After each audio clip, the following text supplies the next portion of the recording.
And welcome back to Beyond the Gardens Live.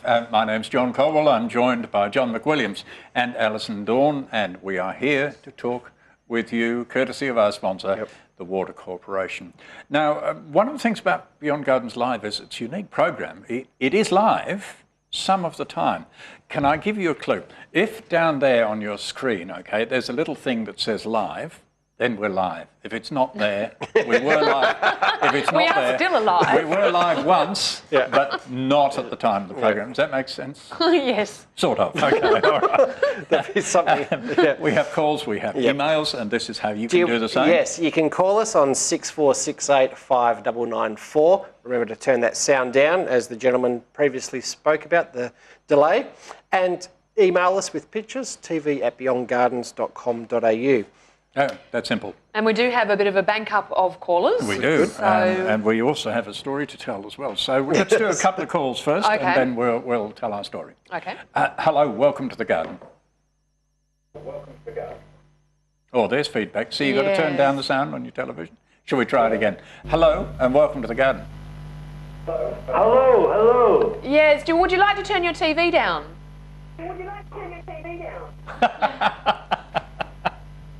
You see, that's why you have to turn the TV down. Oh, this could be interesting. Would you like to go away and turn the sound? We'll just drop that one and we'll come back to him, because this could go on all day.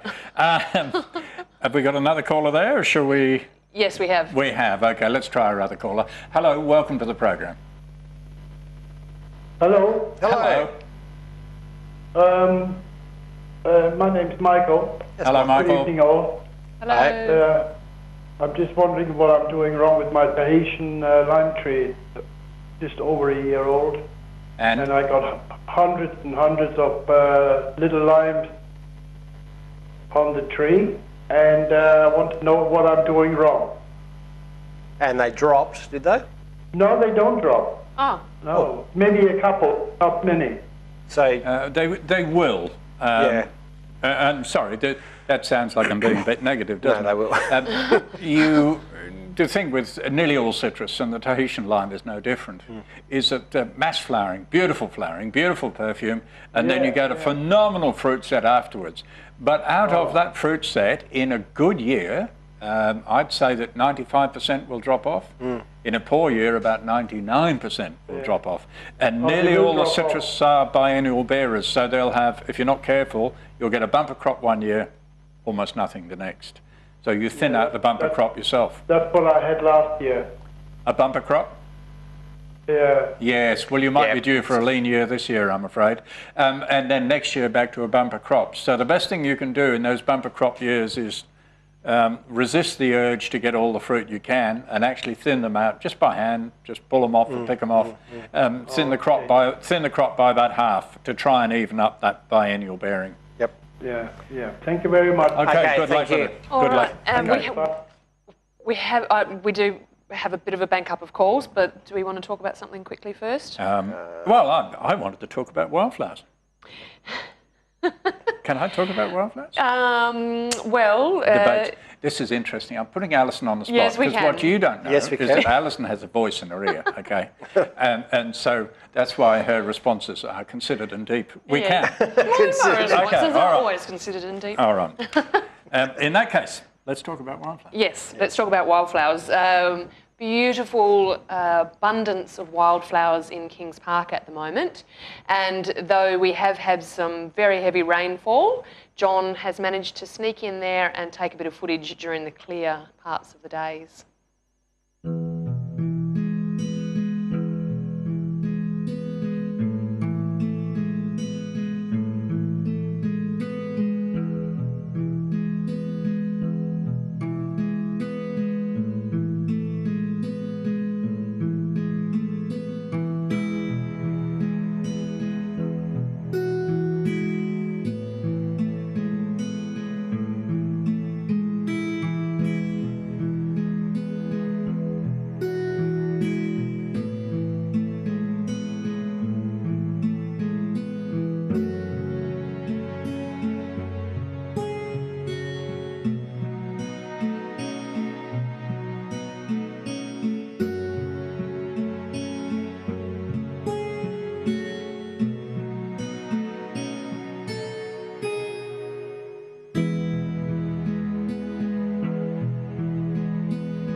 And welcome back to Beyond Gardens Live.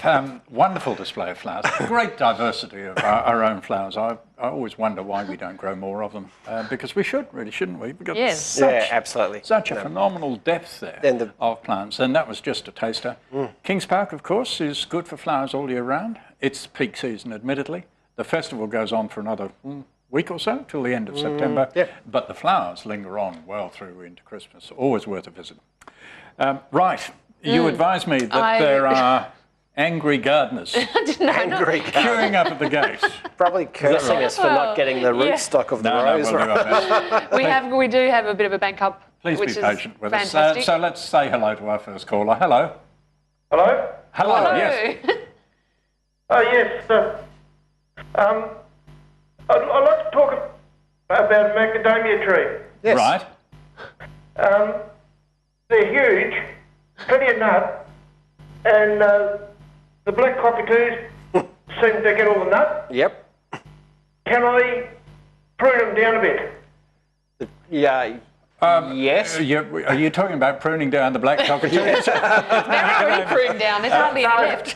First of all, No, just pruning the trees.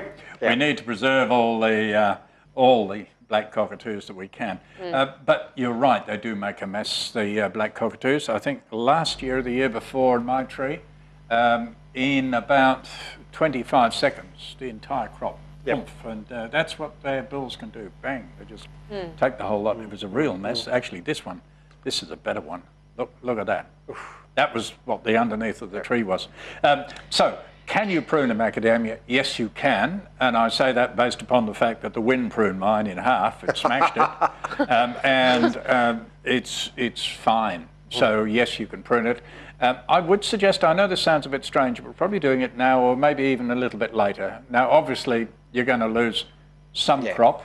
But the rest of the tree, again, this is based on the experience of mine, the rest of the tree behaves normally and has continued to produce a nut or two for the odd keen black cockatoo. How far down can you prune them? Well, mine got ripped off about halfway. Now that might be a bit drastic, but if it has, does it have a single trunk or many trunks? No, it's got quite a few. Okay, well look, do it over a period of years. Take out one trunk fairly low down this year, next year take out another one and so forth. Yeah, because I want to put the netting over it. Yeah. That might be the best way to go. Just do it gradually. It may be half and half, but do the whole lot. It'll probably recover. Whereabouts are you? Coolbellup. Yeah, so you're not in an extremely hot, dry part of the world. It will probably recover. It'll look a bit sorry, and it won't like you, and it will drip red sap, but it will probably survive. Okay, thanks very much. Okay, good luck. All right, we just have one more call. Okay, promises. Hello, welcome to one more caller. Yes, hello. Yes, hello. I've just got a question about our lime tree. It's about 7 years old. It flowers beautifully, but it never keeps any of the fruit. I think, and I'm picking this up, the line's a little bit difficult, I apologise for this. I think you're talking about a lime tree in a barrel, is that right? Did I hear that right? No, just on the ground. In the ground. Okay, in the ground. But it is a lime. Yes. Yes. Yeah, okay, all right. And it doesn't have any fruit, is that the problem? Drops. That's right, it flowers, but it won't keep the fruit. Just fruits, and then it just drops everything. Okay. I think it's probably a case of maturity. If it's still only a young tree, I would bear with it. 7 years old. Oh, 7 years old. Tell me, there are a couple of things that can really throw the tree at this time of year. And the first is if you chuck a lot of fertiliser at it, and we've had this come up in the recent weeks, it will drop leaves and it will drop fruit. And the second thing is that the citrus have a very long memory regard the way we look after them. They have a very shallow root system, and if they get stressed in summer, it'll take them 12 months to get over that. So if you were watching a bit earlier and we were talking about mulches, mulch the citrus tree. Very important, without good water-wise mulch. Okay. It's probably about the best thing you can do. Just ease off on the fertilisers. Might cause more harm than good. And mulch it. Okay? Yeah, and mulch it. Yep. Okay. Thank you very, very much. Okay. Right, thank you. Good luck with it. Okay. Bye-bye. Now, we did promise we'd scream through some emails, so Yes. let's try and do that now. Okay,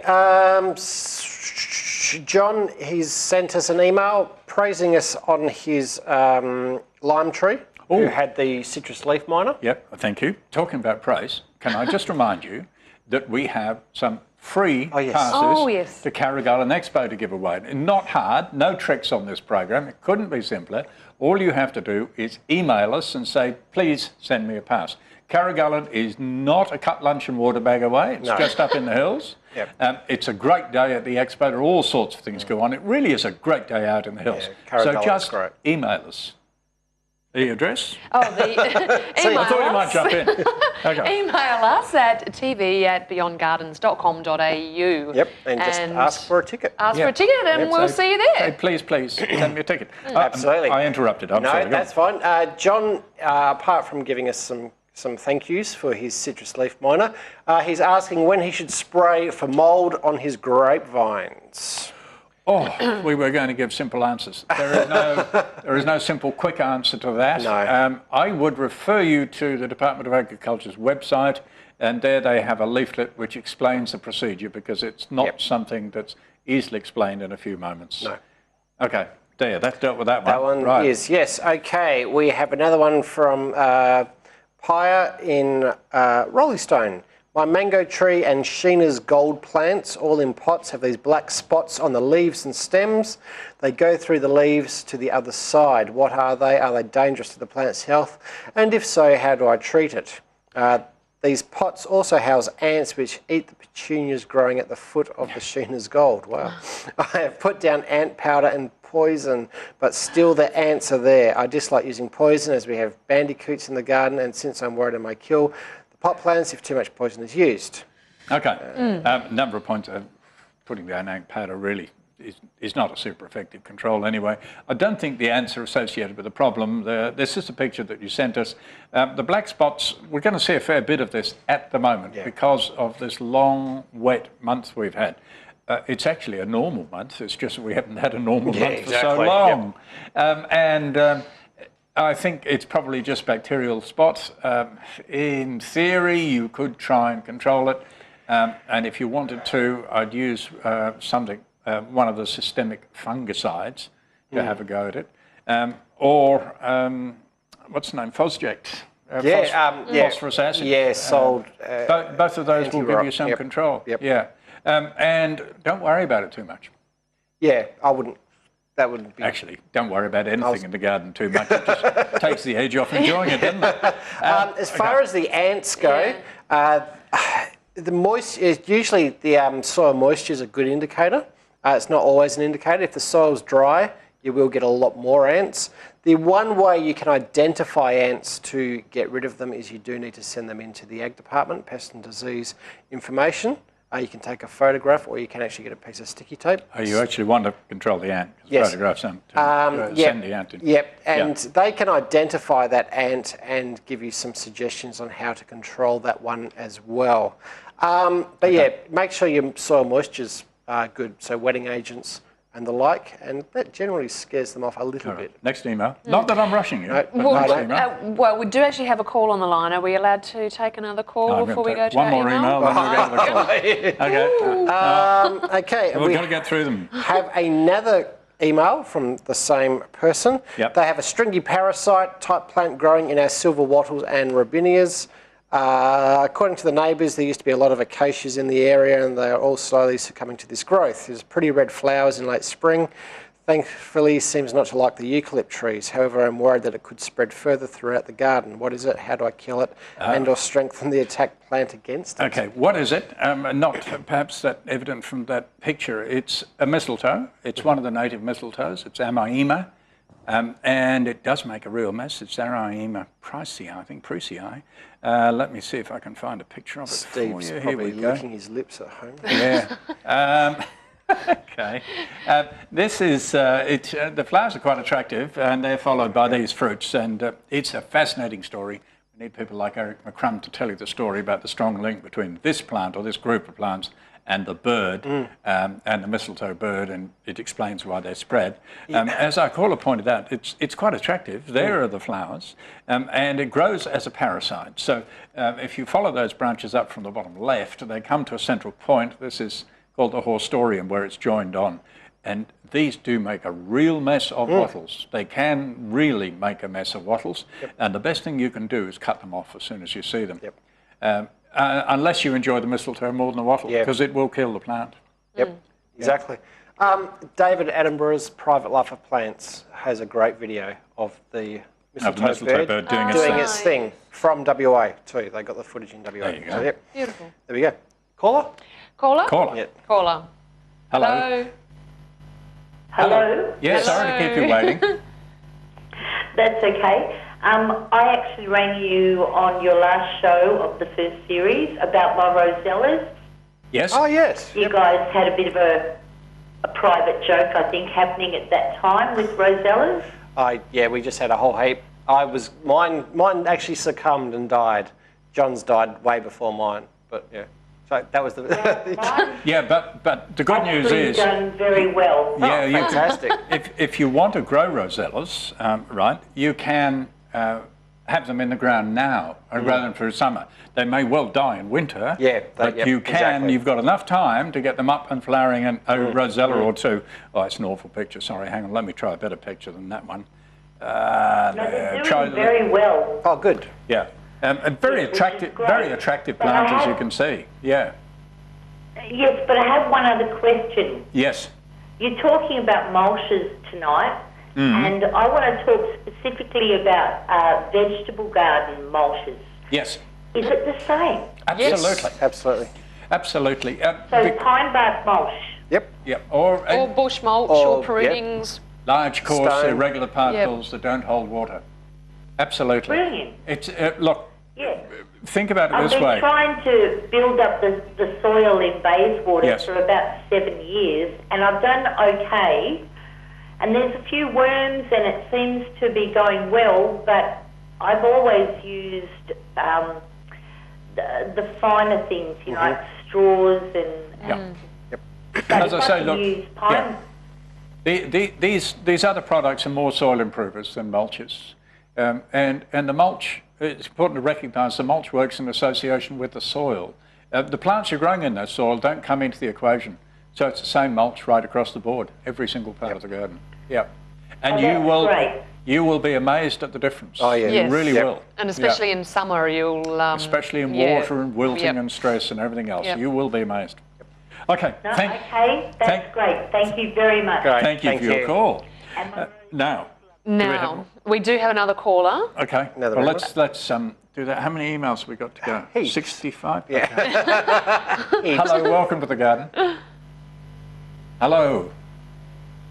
Hello. Oh, hello, yes. But what I'm interested in is that can I take cuttings from petunias? Cuttings from petunias? Can you take cuttings from petunias? I think the question really is, why? To be honest with you, I've never tried. No, I've never tried. It would work, but the price of a packet of petunia seeds is... But I guess you've got a particular colour. I don't, I think this is one of those occasions where the panel is universally agreed we don't know. Is there a reason that you want to... Well, look, I checked up the internet, and they said it can be done. Yep. Oh, it could certainly... they're soften. I mean, there'd be certainly a softwood colour. Look, I can only suggest to you, there are some perennial petunias. Some of the things like the plant sold as Calibracoa, which is a type of petunia, those certainly strike from cuttings, and they are grown from cuttings. So it might be worth growing those. But the straight normal petunia that we're used to growing as a bedding plant, I don't see the point. Yeah. No. Okay, all right. Thank you for your call. And we've got about 2 minutes to do 2 emails. Yes, and then we do need to talk about the workshops. Yes, I know. No worries. Yeah, all right. Okay, Jo has sent us an email. She has caterpillars that have eaten off all the leaves on her Delaware spuds. Will my spuds keep growing or should I dig them up now? And are they caterpillars? Yeah, exactly. This is we discussed this at the break because I think, I'll get the picture up. Now, my suspicion is that they're not caterpillars at all. Let's try that one. There we go. What a photo. This funny looking thing is a bit like a caterpillar, but actually it's the larval stage of the leaf-eating ladybird. And they do make a real mess of potatoes. This is an adult feeding in the same area. And here is the mess that they can make of a potato plant. That's probably looking very familiar. This is more common than caterpillars, and in which case, well, almost any treatment will knock the larvae off. The question was, will the potatoes reshoot? Probably. They'll take a long time to recover though. But do look out for this. Don't assume that all ladybirds are sweet, innocent, little beneficial insects, because they're not. If you've got the time, count the spots, and if it comes to 28 or close to it, it's not a nice ladybird. See? Yes. That's what it is. Okay, now. Okay. Oh, wow. We've got time for one more. We can do it. Okay. We can do this. Yep, okay. If I can actually open the email. Okay. Teresa has an email about her lime that she sent in a photograph. Thanks for the photograph, Teresa. She was wondering why many of the fruits look like the photograph. Brownish marks on the rind. Some are perfect, but some have these marks. Okay. Are they mechanical damages from the wind and weather, or maybe some insects are the culprit? Oh, I think she's answered the question herself. This is what the lime looks like, and you'll see this on a lot of citrus, this sort of scratching. Mechanical damage is exactly it, when the fruit swings around and scratches. Yeah, that's it. Nothing to worry about. The lime will still taste just the same. Yes. And as long as you don't show it to your guests before you serve it, they'll never know. Exactly. Yeah. That's exactly right. Yes. When it's in a margarita, it doesn't matter. No one's going to care. That's exactly right. All right. We've mentioned a couple of times our website. Can we point you? Let's talk about that a little bit more now. Yes. The web address is beyondgardens.com. Yes, beyondgardens.com.au. I had a little mental note about that. If you put that web address in, you'll get to our website. Perhaps the features we should point out that there is a thing called forums there, and forums are discussion points for local gardeners to raise their concerns or to put in their 5 cents worth. We do ask that you sign up. It's a sort of quality filter. You'll also find there links. If you've just joined us and you're saying, I missed the program, you can catch it again on the YouTube link. It will be up there fairly shortly, and indeed previous programs are there as well. Absolutely. And also our events, and maybe we should talk about those coming events right now. Yeah, we've got. Can find those. We are in the thick of our events right now, or we're just about to start. So yes, has to be a fairly quick one, John. 5th of October, we're in Vincent, and then the next day we're still in the city of Vincent at Cambridge Community Gardens. Doing some interactive spade-to-plate things. I should add full details about this on our website. Then we've got Carrigalan Expo. Someone's already taken tickets, so that's good. Right. Mount Claremont special event on the 17th. The 19th is Piney Lakes. 24th is Floreat Garden-Wise. These are our 3-hour Water-Wise garden seminars. And Friday the 25th is Wanneroo. There you go. So that's please register on our website. Full lot of events. Don't forget to email us for passes to Carrigalan Expo on the 12th of October. That just about takes us to the end of this program. It's been a busy one. Thank you for taking part. Thank John. Glad I came back this week. And I think everybody's earned their 5 cents this week, so it's been terrific.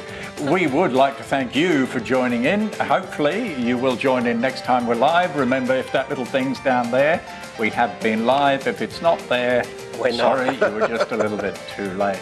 There are heaps of people who make this program possible, not the least of our sponsor, the Water Corporation, but all these names you can see running across the bottom of the screen now all play a pivotal role in getting this program live to you. I would point out it's the only live gardening program in Australia, and possibly even a bigger field than that. I think so. So you don't see that too often, do you? That's it. We would like to, again, say thank you all for joining us, and I guess from us, anything else you want to say tonight? No, just next week. Enjoy the sunny weather and see you next week. Join us next week. Until then, good night.